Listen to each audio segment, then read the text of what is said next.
ITI study के इस platform पर आपका स्वागत है। मैं दीपक कुमार। आज हम बात करेंगे आईटीआई टीओ 2022 में जो एग्जामिनेशन कंडक्ट हुआ है उसका अप्रॉक्सीमेट कट ऑफ कितना रह सकता है। थोड़ा सा एनालिसिस करेंगे पेपर के बारे में और उसके बाद फिर मैं आपको कट ऑफ बताऊंगा। इंडिविजुअल ट्रेड वाइज क्या क्या स्थिति रह सकती है इसके बारे में। तो अगर आप इस चैनल पर नए हैं तो चैनल को सब्सक्राइब कर लीजिए, बेल आइकन को प्रेस कर लीजिए। इस पर्टिकुलर यूट्यूब चैनल को बनाया गया है आईटीआई के स्टूडेंट्स के लिए।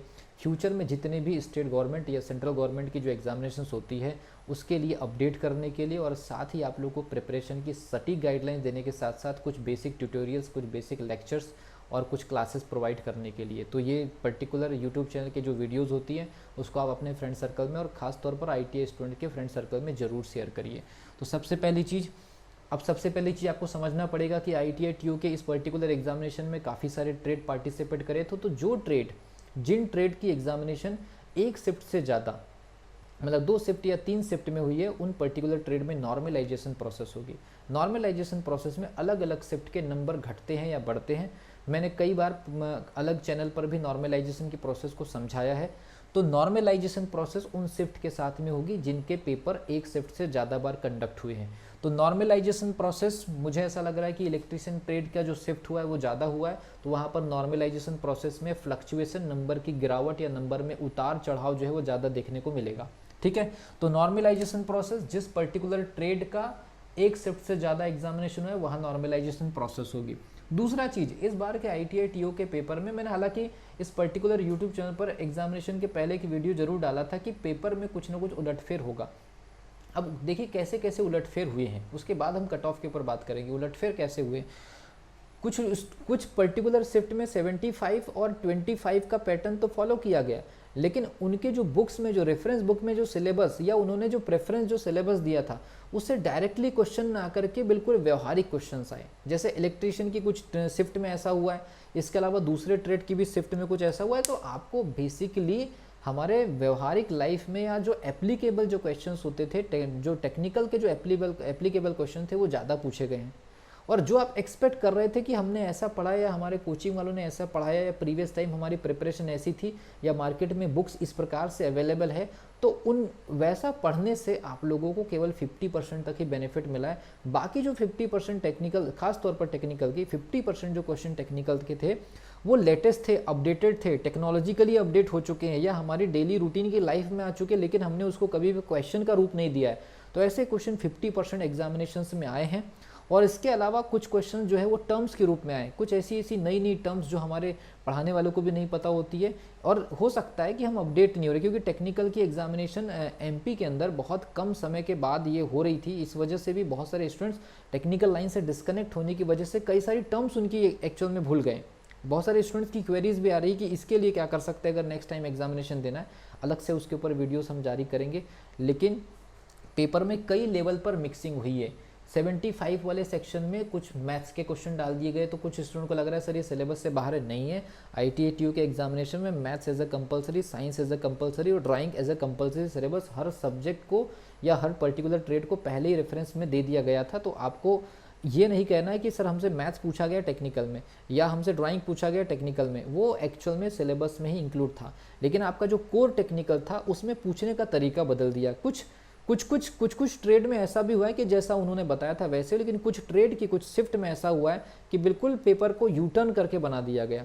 तो ये आप लोगों ने देखा होगा अपने अपने ट्रेड में, अपनी अपनी ब्रांचेस में। अब बात करते हैं कि क्या कट ऑफ रह सकता है, क्योंकि अब कट ऑफ में मैं आपको बता दे रहा हूँ। कट ऑफ में अगर हम बात करें, काफ़ी सारे ट्रेड यहाँ पर है, काफ़ी सारे ट्रेड यहाँ पर है, लेकिन यहाँ पर हर एक ट्रेड का नहीं, मैं एक कॉमन कट ऑफ बता दे रहा हूँ और उसके नीचे कितने आने की संभावना है और उसके ऊपर जाने की कितनी संभावना, ये भी मैं आपको बता दे रहा हूँ। ठीक है, तो सबसे पहली चीज़ अगर हम बात करें तो एक नॉर्मल कट ऑफ पहले बता रहा हूँ। नॉर्मल कट ऑफ ये मान करके चलिए कि लगभग ये मान करके चलिए कि 78 प्लस। अब ये 78 प्लस का मतलब क्या है? देखिए सीट बहुत कम है, अगर सीट बढ़ गई तो कट ऑफ वेरी कर सकता है। अगर सीट बढ़ गई तो कट ऑफ वेरी कर सकता है, क्योंकि उसकी रूल बुक में लिखा है कि सीटों की संख्या बढ़ाने या घटाने का जो अधिकार होगा वो डिपार्टमेंट को या जो भी आयोग होगा उसको होगा। ठीक है भी, तो अगर मान लीजिए सीट यथावत रहती है तो 78 प्लस जाएगा। अब आप बोलेंगे सर ये तो पूरा का पूरा एक कैटेगरी के हिसाब से अलग अलग कैटेगरी के हिसाब से बताइए, तो ये एक एवरेज कट ऑफ रह सकता है 78 के ऊपर। लगभग हर ट्रेड के लिए, लगभग हर कैटेगरी के लिए। अब यहाँ पर अगर हम बात करें, ऐसा नहीं कि जिस ट्रेड में ज़्यादा सीट है तो वहाँ पर कट ऑफ जो है बिल्कुल कम हो जाएगा, लेकिन जिस पर्टिकुलर ट्रेड में सीट ज़्यादा है वहाँ पर स्टूडेंट की जो नंबर ऑफ़ स्टूडेंट बैठे हैं उनकी संख्या भी बहुत ज़्यादा है। इसलिए 78 प्लस, अगर मान लीजिए कहीं कोई थोड़ा बहुत अगर पेपर टफ बना भी होगा तो फिर भी मैं मान करके चल रहा हूँ कि 78, अगर इसको मैं सबसे लोवेस्ट कट ऑफ मान लूँ, SC ST का कट ऑफ मान लूँ इसको सारे ट्रेड के लिए, कुछ नंबर में गिरावट आ सकती है नॉर्मलाइजेशन के बाद भी। नॉर्मलाइजेशन के बाद अगर कट ऑफ 1-2 नंबर गिर गया तो आपको यहाँ पर आकर के बिल्कुल कमेंट सेक्शन भरने की ज़रूरत नहीं है। हो सकता है कि 2-3 नंबर कम नॉर्मलाइजेशन की वजह से कट ऑफ किसी कैटेगरी का 2-3 नंबर गिर भी सकता है, तो आपको कमेंट सेक्शन में बेवजह की बातें करके नहीं जाना है। 78 SC ST कैटेगरी के लिए हो सकता है, सारे ट्रेड का बता दे रहा हूँ। कुछ ट्रेड में थोड़ा नीचे आ सकता है, कुछ ट्रेड में थोड़ा सा ऊपर जा सकता है। उसके बाद बात करेंगे हम EWS का। तो EWS का भी लगभग ये मान करके चलिए कि ये 80 प्लस के आसपास रहेगा, इसकी लोवेस्ट बाउंड्री 80 रह सकती है। उसके बाद हम बात करते हैं OBC का, ये आपका 83 से लेकर के 85 प्लस के आसपास जाएगा। 83 से लेकर के 85 के आसपास जा सकता है। हो सकता है कि 1-2 नंबर की गिरावट आ जाए, 81 या 80 के आसपास आ जाए, या EWS में 80 से 78 आ जाए, या मान लीजिए ये SC ST में 78 से 75 आ जाए। और UR में आपको बता दूं, UR आपका जाएगा सीधे 85 प्लस। जो भी स्टूडेंट UR में आएंगे, मतलब प्योर जनरल कैटेगरी में रहेंगे, तो 85 प्लस। और जैसे रिजल्ट आएगा, मैं आपको एक ही चीज़ बता रहा हूँ, जैसे ही आपका रिजल्ट आएगा तो रिजल्ट आने के बाद जो भी आपकी मार्किंग होगी, तो आप एक काम कर सकते हैं। जैसे आप मार्किंग होगी तो आपको क्या काम करना है, डिस्क्रिप्शन बॉक्स में हमारा टेलीग्राम चैनल दिया है, आप उस पर्टिकुलर टेलीग्राम चैनल पर विजिट कर लीजिए। जैसे रिजल्ट आएगा मैं एक व्हाट्सअप नंबर दूंगा, वहाँ अपनी मार्कशीट ज़रूर शेयर करिए।